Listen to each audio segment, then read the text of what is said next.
ಆದರೆ ಇವ್ರು ಯಾಕೆ ಕುಣಿದಾಡ್ತಾ ಇದ್ದಾರಲ್ಲ ಅಂತ ಹೇಳಿ. ಯಾಕೆ ಅಂದರೆ ಪಾಪ ಸನ್ಮಾನ್ಯ ಖರ್ಗೆ ಅವರು, ಸನ್ಮಾನ್ಯ ಧರ್ಮಸಿಂಗ್ ಅವರು ಬಹಳ ಕಷ್ಟಪಟ್ಟು ಆ ವಕ್ಫ್ ಆಸ್ತಿಯನ್ನು ಅವರು ತಮ್ಮ ಹೆಸರಿಗೆ ಮಾಡಿಕೊಂಡು ಅಲ್ಲಿ ದೊಡ್ಡದಾದಂಥ ಇವತ್ತು ಏಷ್ಯನ್ ಮಾಲು ಮತ್ತೊಂದು ದೊಡ್ಡದಾದಂಥ ಒಂದು ರೆಸಿಡೆನ್ಷಿಯಲ್ ಅಪಾರ್ಟ್ಮೆಂಟ್ಸ್ಗಳನ್ನ ಕಾಂಪ್ಲೆಕ್ಸ್ಗಳನ್ನ ಕಟ್ಟಿದಾರಲ್ಲ, ಅದೆಲ್ಲ ಯಾರ ಆಸ್ತಿ ಸರ್ ಇವತ್ತದು? ಯಾರ ಆಸ್ತಿ ಸರ್ ಇವತ್ತದು? ಮಲ್ಲಿಕಾರ್ಜುನ ಖರ್ಗೆಯವರ ಸುಪುತ್ರರಿಗೆ ಸೇರಬೇಕಾದಂಥ ಆಸ್ತಿ ಅಲ್ವಾ ಅದು?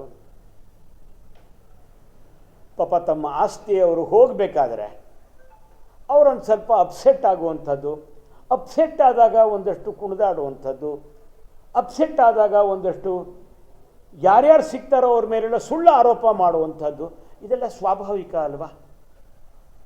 ಸೊ ಅದಕ್ಕೋಸ್ಕರ ನಾನು ಛೋಟಾ ಖರ್ಗೆ ಅಥವಾ ಜೂನಿಯರ್ ಖರ್ಗೆ ಅವ್ರ ಬಗ್ಗೆ ಎಲ್ಲೋ ಒಂದು ಕಡೆ ಅನುಕಂಪವನ್ನು ತೋರಿಸ್ಲಿಕ್ಕೆ ಇಷ್ಟಪಡ್ತೀನಿ ನಾನು. ಪಾಪ ಅವರು ತಮ್ಮ ಆಸ್ತಿ ಕಳ್ಕೊಂಡ್ಬಿಡ್ತಾರೆ ಅಂತ ಅನ್ನೋ ಹೆದರಿಕೆ ನಡೆದಿದ್ದಾರೆ. ಅದು ಆಗಬೇಕದು. ಯಾಕೆ ಅಂತಂದರೆ ಖ್ವಾಜಾ ಬಂದೆ ನವಾಜ್ ಬಹಳ ದೊಡ್ಡ ಮುಸ್ಲಿಮ್ಸ್ ಅಂತ, ಅವನ ಜಾಗವನ್ನು ಇವರೆಲ್ಲ ಹೊಡ್ಕೊಂಡಿರೋದು. ಅದೇ ರೀತಿ ಅಲ್ಲೇ ಬ್ರಹ್ಮಪುರ ಅಂತ ಒಂದಿದೆ, ಅಲ್ಲೂ ಹೊಡ್ಕೊಂಡಿದ್ದಾರೆ. ಇಲ್ಲಿ ಎಲ್ಲ ಕಡೆನೂ ಸಹ ಈ ಥರದ ಕೆಲಸಗಳನ್ನ ಅವ್ರು ಮಾಡಿದ್ದಾರೆ. ಇನ್ನೊಂದು ಇದೇ ಇದರಲ್ಲಿ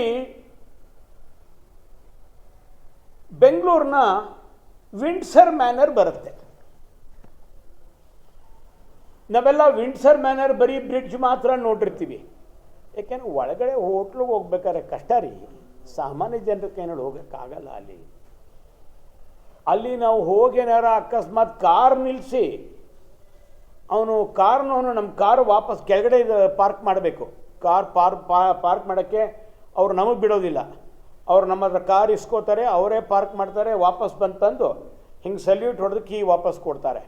ಅವನಿಗೆ ಕನಿಷ್ಠ ಅಂದರೂ 200, 300, 500 ರೂಪಾಯಿ ನೀವು ಟಿಪ್ಸ್ ಕೊಡಬೇಕು. ನಾವು ಹುಡುಕೊಂಡು ಹೋಗುವಂಥದ್ದು 200, 300, 50, 500 ರೂಪಾಯಿ ಬಿಲ್ ಕೊಡೋವಂಥ ಹೋಟ್ಲಿದೆ, ಟಿಪ್ಸ್ ಕೊಡೋವಂಥ ಹೋಟ್ಲಲ್ಲ. ಅಂಥ ದೊಡ್ಡದಾದಂಥ ಹೋಟ್ಲು ಅದು. ಅದು ಎಷ್ಟಿದೆ ಜಾಗ ಅಂತಂತಂದರೆ 1,65,752 ಸ್ಕ್ವೇರ್ ಫುಟ್ ಜಾಗ. ಅದು 1,65,752 ಸ್ಕ್ವೇರ್ ಫೀಟ್ ಜಾಗ, ಅಪ್ರಾಕ್ಸಿಮೇಟ್ಲಿ 4 acres. ಇದನ್ನು ವಿಂಡ್ಸರ್ ಮ್ಯಾನರ್ ಹೋಟ್ಲಿದು. ಇದನ್ನು ಉಪಯೋಗ ಮಾಡ್ಕೊಂಡವ್ರ ಪೈಕಿ ಯಾರ್ಯಾರು? A Gangaram, messrs Monarch corporation, Windsor Manor hotel, ITC India limited, Karnataka state Waqf board, ಮುತಾವಲಿ ಆಗಾ ಅಲಿ ಅಸ್ಗರ್ ವಕ್ಫ್. ಇನ್ವಾಲ್ವ್ಮೆಂಟ್ ಯಾರ್ದು ಅಂದರೆ the great Shri R Rehman Khan, ಮಾಜಿ ಕೇಂದ್ರ ಸಚಿವರು, ನಮಗೊಂದು ಸ್ವಲ್ಪ ಭಾಳ ಹತ್ತಿರದವರು, KR-ಪೇಟೆನವರು ಅಲ್ವಾ? ಗೊತ್ತಾ ರೆಹಮಾನ್ ಖಾನ್ ಅವರು KR-ಪೇಟೆಯವರು ಅಂತ? ಭಾಳ ಹತ್ತಿರದವ್ರು ನಮಗೆ.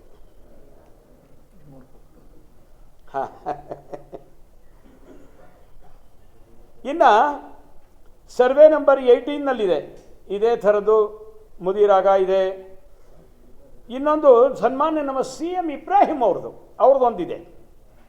Property number 10 Sadar Patrappa road. ಈ ಸಾದರ್ ಪತ್ರಪ್ಪ ರೋಡ್ ಅಂದರೆ ಯಾವುದು ಗೊತ್ತಾ? ಬೆಂಗಳೂರಿನಲ್ಲಿ SP ರೋಡ್ ಅಂತ ಹೇಳ್ತಾರೆ. ನಾವು ಬೆಂಗಳೂರಿನಿಂದ ನಾವು KR ಮಾರ್ಕೆಟ್ನಲ್ಲಿ ಕೆಳಗಡೆ ಇಳಿತೀವಲ್ಲ, ನಾವು ಕೆಳಗಡೆ ಇಳಿಬೇಕಾದ್ರೆ KR ಮಾರ್ಕೆಟ್ದು ಎಡಗಡೆಗೆ ನಮಗೆ ಮಸೀದಿ ಬರುತ್ತೆ.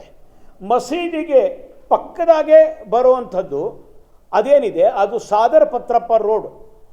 ನನಗನ್ಸುತ್ತೆ the costliest road of Bangalore, SP road ಅಂತ ಹೇಳಿ. ಅದರಲ್ಲಿ ಬರುವಂಥ ಜಾಗ ಇದು. ಆ ಜಾಗಕ್ಕೆ ಕಣ್ಣು ಹಾಕಿ ಅದನ್ನು ಹೊಡ್ಕೊಂಡಿರೋರ ಪೈಕಿ ಯಾರ್ಯಾರಿದ್ದಾರೆ ಅಂತಂದರೆ CM ಇಬ್ರಾಹಿಂ ಇದ್ದಾರೆ.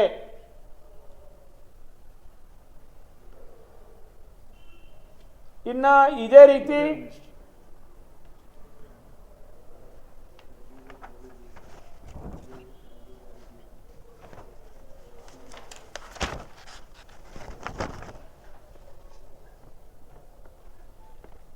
ಇನ್ನೊಂದು ಜಾಗ ಇದೆ, ಅದರಲ್ಲಿ ಪಾಪ ಇನ್ನೂ ಒಬ್ರು ಇದ್ದಾರೆ ಮಹಾಪುರುಷರು, ಅವ್ರ ಹೆಸರು ಹೇಳ್ಬಿಡೋಣ ಇವತ್ತು ಅಂತ, ಯಾಕೋ ಮೂಡು ಬಂದ್ಬಿಟ್ಟಿದೆ, ಹೇಳ್ಬಿಡೋಣ ಅಂತ. Property numbers number 2223 Pullar Koil street, new number 17, old number 120, ಮಕ್ರಾನ್ ರೋಡ್. ಎಲ್ಲಿ ಬರುತ್ತೆ ಇದು ಅಂತಂತಂದರೆ, ಈ ಮಕರಾನ್ ರೋಡ್ ಅಂತ ಹೇಳಿ ಬರುವಂಥದ್ದು ಜಾಗ. ಎಕ್ಸ್ಟೆಂಟ್ ಎಷ್ಟು ಅಂತಂದರೆ ಇದರಲ್ಲಿ 7329 ಸ್ಕ್ವೇರ್ ಫೀಟ್ ಜಾಗ. ಇದರಲ್ಲಿ ಇನ್ವಾಲ್ವ್ಮೆಂಟ್ ಯಾರ್ದಿದೆ ಅಂತಂತಂದರೆ ರೋಷನ್ ಬೇಗ್.